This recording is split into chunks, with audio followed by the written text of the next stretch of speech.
హుజరాబాద్ లో కూడా రాయపల్లిలో కూడా ఓపెన్ చేయడం జరిగింది.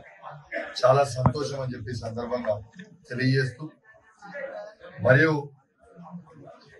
ఆనాడు మేము వచ్చి ఓపెన్ చేస్తామంటే గౌరవ మంత్రివర్యులు వస్తారంటే ఆగినాం.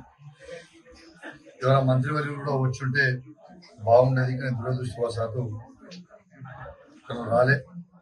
కానీ తప్పకుండా హుజరాబాద్ నియోజకవర్గాన్ని ఇదే విధంగా అభివృద్ధి చేయడానికి పూర్తి శాయశక్తిలో మేము కృషి చేస్తామని చెప్పి సందర్భంగా తెలియజేస్తూ, మరియు కాంగ్రెస్ ప్రభుత్వం ఖచ్చితంగా వాళ్ళు ఇచ్చిన 6 గ్యారెంటీలని అమలు చేస్తారని ప్రజలందరూ కూడా ఎదురు చూస్తున్నారని చెప్పి సందర్భంగా తెలియజేస్తూ, యావత్ తెలంగాణ ప్రజల్ని మరియు ప్రత్యేకంగా మా హుజరాబాద్ నియోజకవర్గ ప్రజలందరికీ కూడా తెలియజేస్తా ఉన్నాను.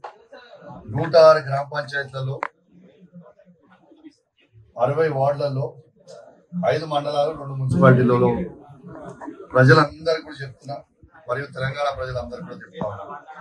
ఇవాళ ఈ కాంగ్రెస్ ప్రభుత్వం కరెంటు బిల్ కట్టకుండాని గౌరవ ముఖ్యమంత్రి రేవంత్ రెడ్డి గారు, మంత్రి కోమటిరెడ్డి వెంకటరెడ్డి గారు చెప్పడం జరిగింది.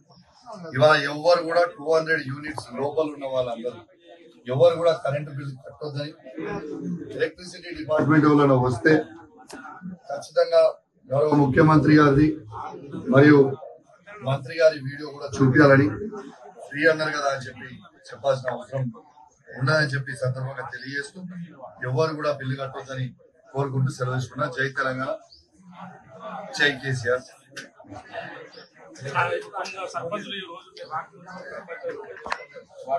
అది వాళ్ళ విజ్ఞతకి